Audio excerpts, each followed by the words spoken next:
So far, when practicing with our Hellcat 380, we've shot the Winchester Range and Target, CCI Blazer, Hornady American Gunner, and Critical Defense, and we've had 100% reliability with this firearm.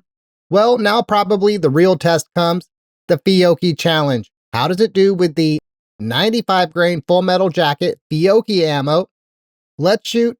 I have about 3 magazines worth here today. I'll do an 11 round and a 13 round magazine at our paper plate target, and we'll assess mostly reliability, though obviously also the accuracy as well. Here we go, paper plate target.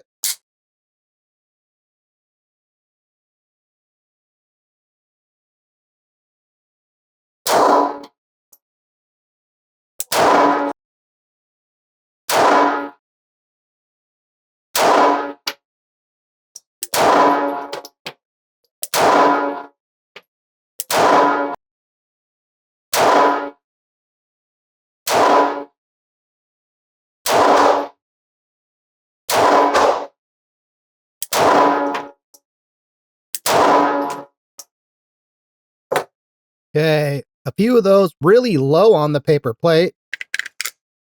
That could be before shooting the Hellcat 380 today. I was getting in some practice sighting in a Ruger Mark IV, which has significantly less recoil than our Hellcat does. Even though 380 is mild, when you shoot a 22 before it, it makes 380 feel like a Desert Eagle. Anyway, that's my story and I'm sticking to it. Here we go. 11 round magazine.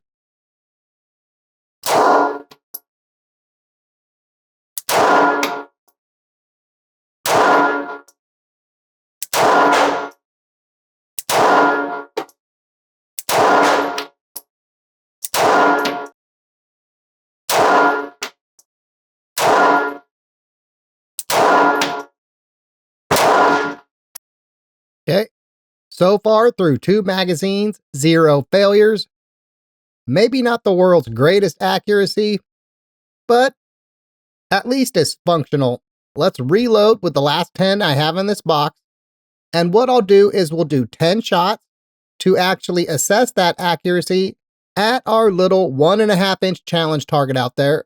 Well, I'll be back with you here shortly. 10 shots, left hand challenge target, Fiocchi 95 grain full metal jacket. Here we go.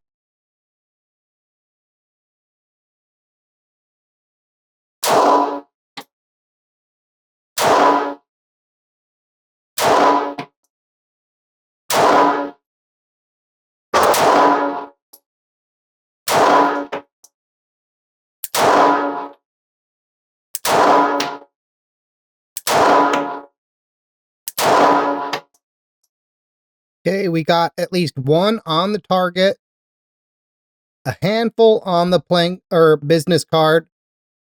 We'll use target cam to count it up. One important factor to remember as we dive into the conclusion to today's video is just because a particular ammo works or doesn't work in our firearm is far from a guarantee that it's going to work or not work in your firearm. Especially when it comes to your carry ammunition, even if it works in your favorite videos on the internet, it doesn't mean it's going to work in your firearm, and you'll need to make sure through personal testing that it actually works for you to your satisfaction. Now let's move on to our Fiocchi ammo in today's video. As we saw, we had 100% reliability with the Fiocchi ammo out of our Springfield Hellcat 380. And I would say in the majority of firearms that we test in this series, that happens to be the case. Though granted, on camera, we shoot a small sample, 2, 3, 4 magazines, not much. Though typically off camera, we fired quite a few rounds before we say something like, for most part, this ammo has been 100% reliable from our Hellcat. And in the case of our Hellcat, well, it has been 100% reliable thus far. Now, I don't have thousands and thousands of rounds of Fiocchi ammo through the Hellcat, though I do probably have a couple hundred rounds at this point without issue. One question I often have in these Fiocchi challenge videos, aside from the reliability, is the accuracy and the precision. While we put many of our hits on target today, we did have a few flyers. Most of those are probably on the shooter. They often are. So I always wonder, is the precision of this ammo more or less precise than some of the other range and target ammo that we shoot on the channel? Well, we'll be visiting that topic in either our second or our third cheapest ammo I could find at the range, accuracy and precision video series, probably later this month. So keep an eye out for that video if you have that question like I do. In those videos, we use what for me is my most accurate and precise 380, the Beretta 80X Cheetah, where we test the accuracy and precision of the ammo. So while today I would say we saw 100% reliability and, at least for range ammo, what I would call acceptable-ish accuracy and precision, it's certainly not the greatest. Though sometimes, and this question sometimes pops up in the comments, is why did you use that ammo? Because it's cheap and it was available in stores. And sometimes it's the only ammo available in stores. So when you don't have any choice, it is what it is. Well, anyway, as we saw here today, Fiocchi ammo reliability, at least for my firearm, acceptable. Let us know in the comments how it runs out of your firearm. That seems like the perfect spot to end today's video. If you enjoyed today's video, like it, share it with your friends and family. Those things are free, and it really helps the channel greatly. If you'd like to help us make more of these videos in the future, look into becoming a member. Fred and I really appreciate you getting this far. Thanks for watching, and as always, have a nice day.